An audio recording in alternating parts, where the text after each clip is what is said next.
tulala niya. Kaya agad siyang tinanong ito. Sinabi niya sa ama na kamukha ng tindero nung umakyat sa bintana ng kwartong tinutulugan nilang magkapatid. Sinabi niya sa ama na iyon yung aswang.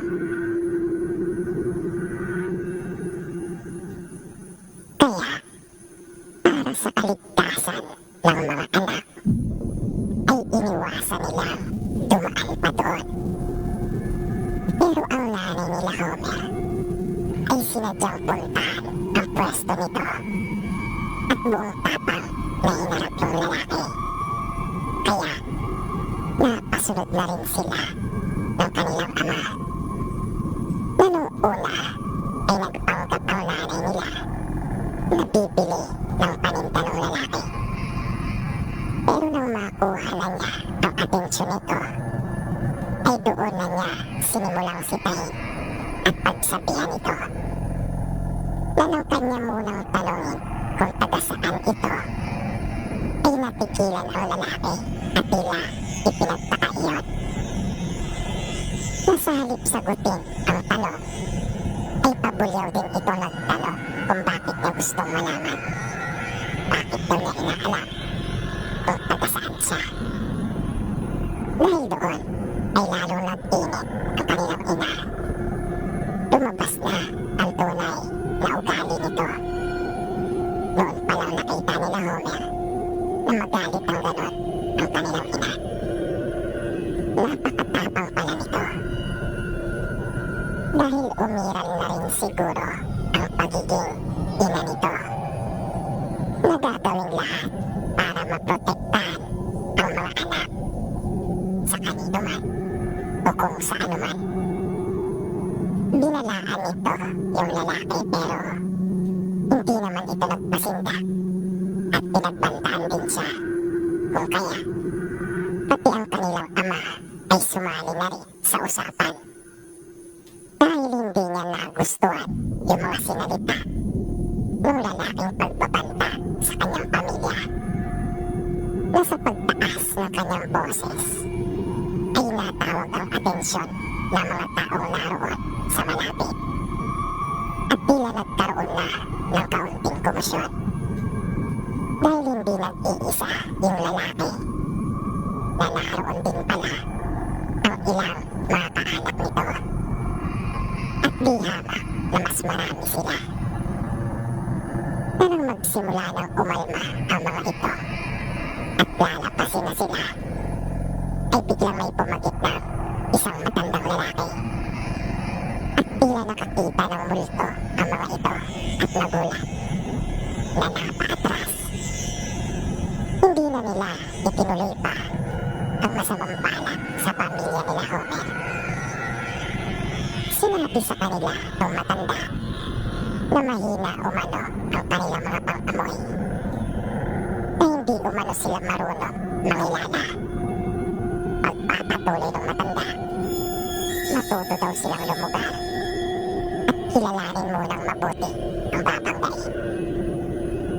Para namang mga asong napahag ang buntot ng mga ito. At tila pa takot na takot sa matanda. At panay ang paghingi ng mga ito ng paumanhin. At tapos iyon ay nagpasalamat ang mga magulang nila Homer sa matanda dahil sa ginawa nitong pamamagitan. Sinabi naman ng matanda na walang anuman iyon. Katungkulan daw niya iyon at nagagalak umano siyang sila ay mapaglingkuran. Nagkasundo silang mag-anak na wag nang ikwento pa sa kanilang lola ang nangyari doon sa bayan. Ayaw nilang mag-alala pa ang matanda. Kinagabihan ay abalang-abala sila sa paghahanda at pagluluto ng mga pagkain kanilang dadali sa outing. Katulong nila ang ilang kamag-anak at yung matagal ng katiwala ng kanilang pamilya. Maya-maya ay lumapit ang isa sa kaanak nila sa kanilang kanilang lola at mayroon itong ibinulong. Narinig nilang sinabi ng kanilang lola na hayaan daw at kanilang patuloyin. Maya-maya, magkakasunod na katok ang kanilang narinig sa pinto. Nang binuksan iyon ng kanilang kaanak, ay medyo nagulat pa sila Homer nang makita ang aswang na nagtangka sa kanya at may kasama pa ito. Naroon din ang ilang kaanak ng lalaki na nakita nila sa pamilyan at yung matandang tumulong sa kanila. Una itong pumasok at bumati sa kanilang lola. Nagulat sila Homer pagkat kilala pala ng matandang lalaki ang lola nila. At kita nila yung mataas na paggalang ng matandang lalaki. Sinabi ng matandang lalaki na narito na po sila, na parang takot na takot naman yung mga naiwang nasa labas pa ng pinto. Iyang-iya ang mga ito na halos hindi makatingin sa kanila. At bigla na lamang silang lumuhod na nagmakaawa. Patuwarin umano sila pagkat hindi nila nalalaman na anak at apo pala ni Lola Minerva ang kanilang pinagtangkaan. Nang tatalikod na si Lola Minerva at tila ayaw nitong tanggapin ang kanilang panghingi ng tawad, ay muling nagmakaawa ang mga ito at nangakong hindi na uulitin ang nagawa nilang pagkakamali. Biglang tumahimik ang lahat nang harapin na sila at magsimula na magsalita ni Lola Minerva. Sinabi niya bibigyan niya pa sila ng isa pang pagkakataon at inaasahan niya magiging tapat sila sa kanilang mga pangako. Matapos nilang marinig yun, ay halos hindi matapos-tapos ang kanilang pagpapasalamat sa lola nila Homer. At naiyak pa ang mga ito na pati sa mga magulang nga nila ay panay din ang pagpapasalamat ng mga ito at paulit-ulit na humihingi pa rin ng tawad. Mabilis na silang tumayo mula sa pagkakalot at nang magpapaalam na ang mga ito ay nakita nilang biglang iniangat ni Lola Minerva ang isa niyang kamay at sinabing sandali lang.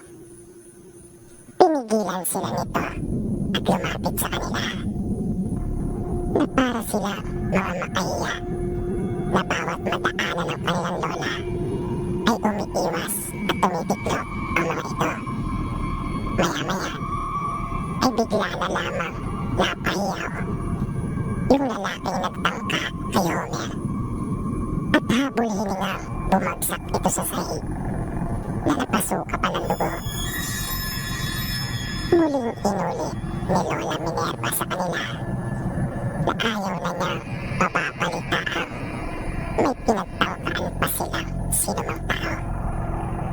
Panay ang tango ng lalaki na nagbalak pumaswang kay Homer at kahit tuguan at nahihirapan ay panay ang pagpapasalamat nito kay Lola Minerva dahil sa pagkakataong ibinigay niya pa dito. Halos hindi nakapagsalita at natulala sila Homer sa kanilang nasaksihan at gano'n na rin sa kanilang natuklasan.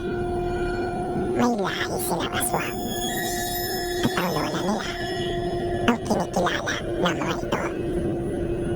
Kahit ang nanay nila ay hindi nakapagsalita at tila gulat na gulat sa katotohanang bumulaga sa kanya na wala siyang kalam-alam kung paano nangyari iyon. Na naisip niyang nagawang mailihim iyon sa kanya noong napakatagal ang kanyang mga magulang. Na oo nga, at nalalaman niya ang tungkol sa mga aswang sa kanilang lugar. Pero hindi niya akalain may lahi pala sila. Nang harapin sila ni Lola Minerva, ay ay pinayapa sila nito at sinabing wala silang dapat na ipag-alala pagkat kapaligtaran umano sila at malayong-malayo sa ibang mga aswang na nalalaman ng mga tao at napapanood sa mga palabas. At kanya pang pinalapit ang dalawang apo at niyakap ng mahigpit.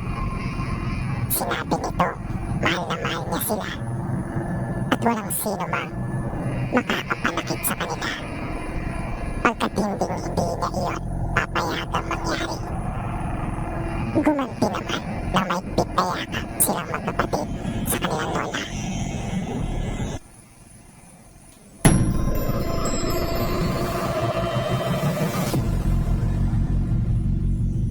Ako nga po pala si Sam. Kasalukuyang naninirahan ngayon dito sa Lagro. Napauwi kami noon sa kanila dahil pag-uusapan na yung kanilang namanang lupa sa namayapa nilang mga magulang. Pinasukat na kasi nila at pinarti-parti na. Doon kami nakituloy noong una sa bahay ng mga magulang ni Mama. Nang kasalukuyang nakatira noon ay yung panganay nilang kapatid kasama ang kanyang pamilya. Dalawa pa lang kami noon ng kapatid ko. Bali ako ang panganay. At sumunod naman sa akin si Nancy.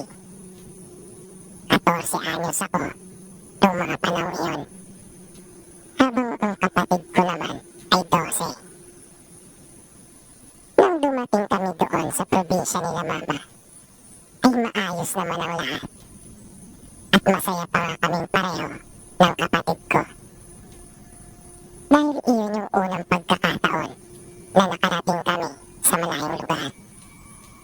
At masasabi kong maganda po kasi yung lugar nila Mama. Kaya wala po talaga sa isipan ko na may mararanasan pala akong kababalagan nung umuwi kami doon. Nakilala ko yung mga kamag-anak namin sa side ni Mama. Yung mga chewin at tsahin namin. Ganoon na rin yung aming mga pinsan. Maayos naman nila kaming inistima. Mababait naman sila. Maliban doon sa pamilya ng panganay na kapatid nila Mama. Hindi sila mga palakibo at madalas kong nasusulyapan na masama kung makatitig sa amin, lalong-lalo na kay Mama. Kasama din namin noon si Papa, pero likas kasing tahimik ito at ayaw niya rin makialam pagdating sa mga bagay ukol sa side ni Mama.